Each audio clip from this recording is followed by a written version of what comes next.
অর্ধ শতাব্দীরও বেশি সময় বিরোধের পর মধ্য ভারত মহাসাগরের চাগোস দ্বীপপুঞ্জের ওপর থেকে নিয়ন্ত্রণ ছেড়ে দেওয়ার ঘোষণা দিল যুক্তরাজ্য। বেশ কয়েক বছর ধরে আলোচনার পর মরিশাসের কাছে দ্বীপপুঞ্জটির সার্বভৌমত্ব হস্তান্তর করার সিদ্ধান্ত নিয়েছে দেশটি। বৃহস্পতিবার ব্রিটেন ও মরিশাসের প্রধানমন্ত্রীদের একটি যৌথ বিবৃতিতে এই ঘোষণা দেয়া হয়। এটিকে দুই দেশের জন্যই একটি ঐতিহাসিক পদক্ষেপ বলে মনে করছেন বিশ্লেষকরা।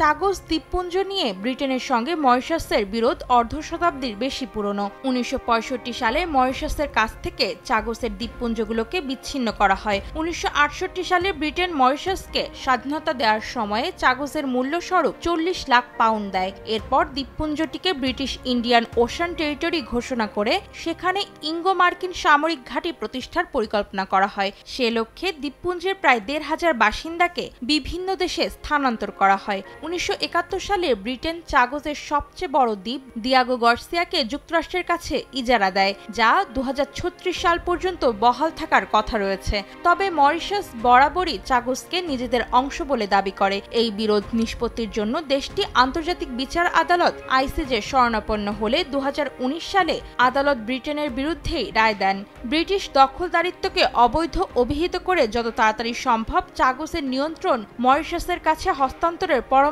দেন আইসিজে। আদালতের মতে 1965 সালে মরিশাসের কাছ থেকে চাগোসের দ্বীপগুলোকে বিচ্ছিন্ন করার সময় সেখানকার বাসিন্দাদের মতামত নেয়নি যুক্তরাজ্য।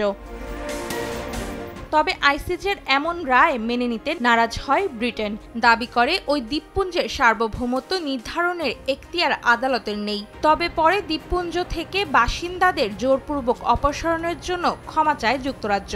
দ্বীপগুলো মরিশাসের কাছে হস্তান্তর করার প্রতিশ্রুতিও দেয় দেশটি। এরপর দীর্ঘ সময় আলোচনার পর অবশেষে চাগোসের ওপর থেকে সব নিয়ন্ত্রণ মরিশাসের কাছে হস্তান্তর করার সিদ্ধান্ত নিয়েছে ব্রিটেন। অন্তরা সেন, সময় সংবাদ।